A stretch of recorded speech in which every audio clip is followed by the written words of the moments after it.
What is spiritual growth? Spiritual growth is expansion of consciousness.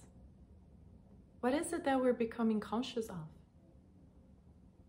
Of ourselves, of our minds, of our ego. We're becoming conscious of what the mind is doing to us.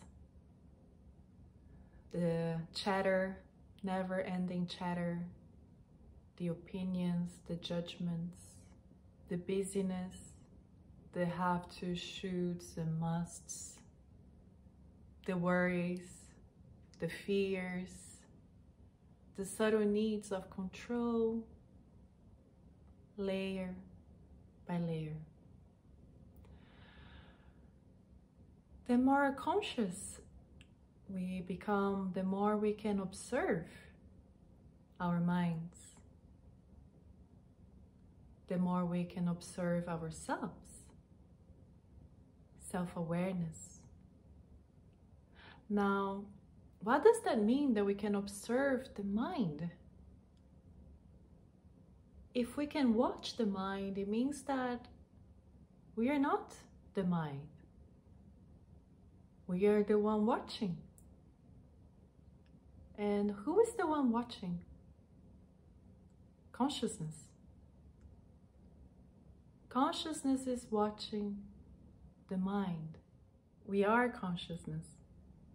But because we have been asleep, living in autopilot, letting the mind, letting the ego lead our lives for us, we are not operating from our consciousness.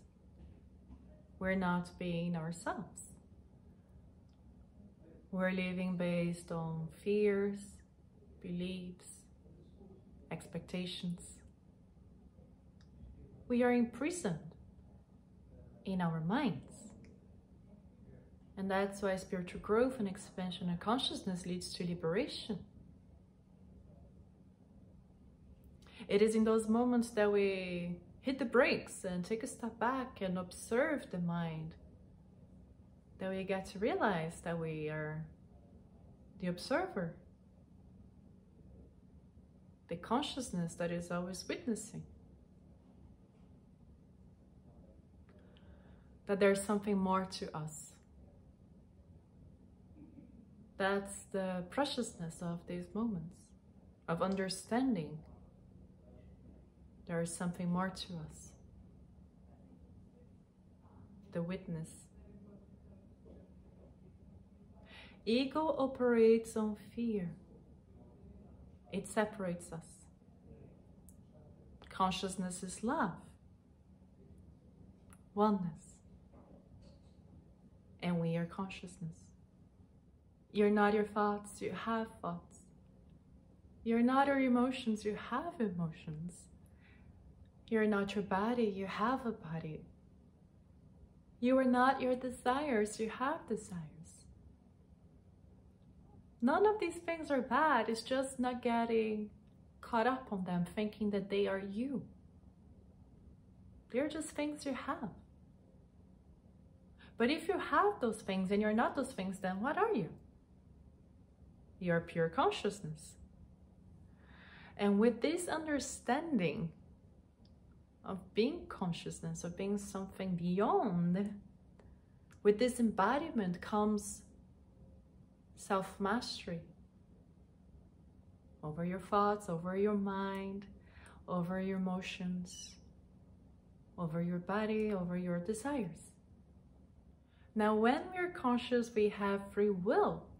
We're no longer reacting to things. We can observe things and choose. No longer living in autopilot. We can choose to heal. We can choose to grow. Consciousness brings expansion and unlimited possibilities of being. Spiritual growth is the process of realizing this, not only on a mental level, but actually embodying these things. It's not about hearing somebody else telling you that you're consciousness, but it is about experiencing you being consciousness to a level that you embody these teachings through direct experience. It's Spiritual growth is about knowing who you truly are, letting go what you're not, because these things that you're not are actually weighting you down. Spiritual growth is about healing suffering and ignorance, which are natural when we're living from the mind and cannot see through. Spiritual growth is liberation from our minds, from the ego. And spiritual growth brings peace, oneness, lightness, and clarity as we let go of what is weighting us down. To learn more about what spiritual growth is, get your free guide, What is Spiritual Growth? You will find the link in the video description below. My name is Elendra. I am a spiritual guide, healer, and teacher, and I thank you for sharing your time and energy with me today.